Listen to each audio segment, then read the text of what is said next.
As promised, today's video is dedicated to the legacy features in Battlefield 2042. This is going to be something a little different for me, as this is not something I've generally created before on this channel, but I promised you guys a little over a month ago when we began this journey that I would eventually get to making this video, and today I'm going to deliver on that promise, and we are going to talk about what I think of these features being stripped from the Battlefield experience. So this is going to be a bit different. It's going to be more of a ramble versus a traditional or educational video that I make. So if you do like this type of content, or like a podcast vibe, leave a like on the video. Let me know you want to see more of this, and subscribe and tick the bell if you guys enjoy 2042 content, because we're going to make a lot more of it, even through the good and the bad of this experience. So I wanted to wait a couple weeks, nearly a couple months, to really give them time to deliver us, the community, the consumers, the ones that buy their game, an explanation. Because I do believe an explanation is owed here. Normally, there's a lot of times that gamers ask for things, and it's usually from an entitled place, or they just gimme, gimme, gimme, and I don't always agree with this. But in this case, these legacy features are as follows. The VOIP, or the VOIP, which is the ability for us to communicate with each other inside the game. We have the server browser, which up until now has allowed us to pick and choose what experiences, maps, and people we would like to play with. The scoreboard, which allows us to view and observe everybody participating inside of our games. And the ability to swap teams or even swap squads. And that is self-explanatory. Now, these things have been pulled from the 2042 experience. This isn't an accident. This is by design. They did this on purpose, and I was giving them the benefit of the doubt for why they would do this. I don't know why, and I feel like it's because they were trying to reduce the toxicity, because as a PC player, not console players may not understand what's going on with this, but as a PC player, there is just constant vomit of slurs and disrespect and hate and toxicity and egos coursing through the chat. I almost always have it turned off. But that there is the control. That is the choice. If you don't like it, there's an opt-in feature. You can turn off the chat. You don't like it, you can turn off the VoIP. These things have existed, so if they were trying to just reduce it entirely, they didn't have to strip all the tools that enable the game to be something great. So in this case, they have all of these features that not only them, but every other competitor in the space have. And now you have effectively taken them away.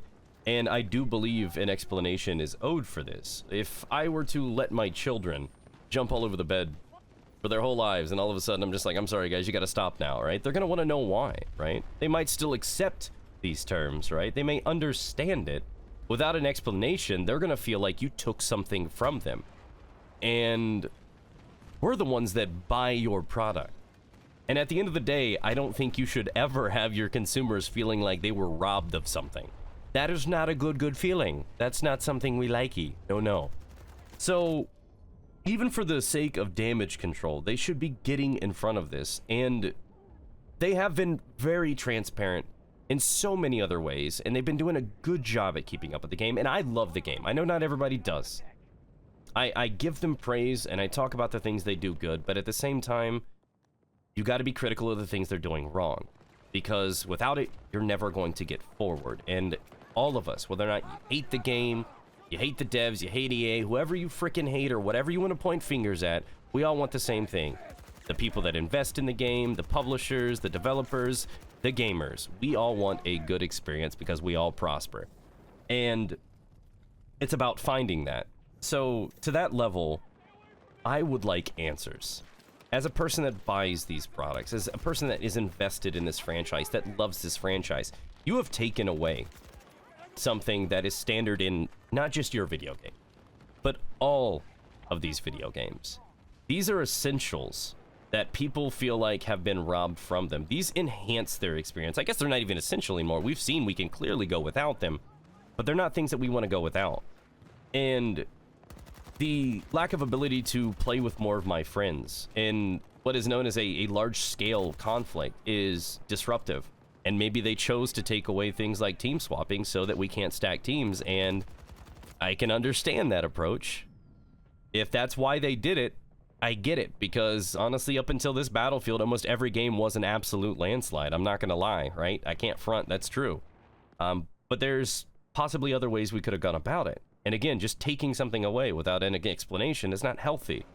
And, you know, looking further into it, the server browser gives us less flexibility in what we can choose and what we can do and who we can play with. And this has disappointed quite a few people. But the one that really hits me, man, the one that I really don't understand is you've made a huge step forward, an advancement inside of your franchise, and brought in crossplay. And you've effectively stopped us from being able to talk to each other.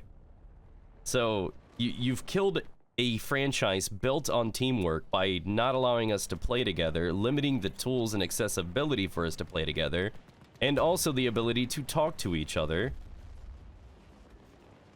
For what? That's the ultimate question. I'm curious about why. I know you did it. I'm not even upset you did it. I want to know why you did it. And if you were to tell us why, we would understand more. And if anything, the silence is deafening. It's clear. You can't just say, hey, this thing that everybody's complaining about and news outlets are reporting. You would only do that if you're trying to mask something, to hide something. And when the player base is declining, when people are frustrated, and the community is clearly at odds with not only themselves, but with you as a development team, as publishers of a product, there is virtually no faith in the team to rebound from this. And without that transparency there, without hey, we tried to just do this to protect the gamers so there wasn't a bunch of hate speech and slurs, and give us something. Hey, I don't even care if it's like bad news. Any news is better than no news. And you're like, it's okay, we heard you, we made a mistake, we're gonna bring back this stuff. It's probably gonna be a year, I know you're gonna hate it. Just something, man. I think that's the right call. We gotta move forward. We gotta be able to heal, we gotta be able to look to the future. And when the entire community doesn't trust with your direction, doesn't trust with your transparency, and doesn't trust you to produce and provide these things because you won't simply talk about them, it's going to be hard to build on that foundation because it's non-existent, because it doesn't exist. They're not going to be there for you. They're not going to go to bat for you. They're not going to trust you because you have honestly kept them in the dark. You can't just expect that blindly. You need to earn it. And a lot of these guys feel like they have been victim to this decision that is completely unheard of in this industry and no justification for it. And we just have to accept it? The rebound has to start somewhere. And I think that's with them acknowledging this and giving us an explanation and allowing us to move forward as a community. But you guys tell me down in the comment section below. What do you guys think? That's all I have to say on the topic. I hope you guys are enjoying the game. Feel free to swing by a live stream or check out one of the socials down in the description below. And I'll catch you with the 2042 video tomorrow.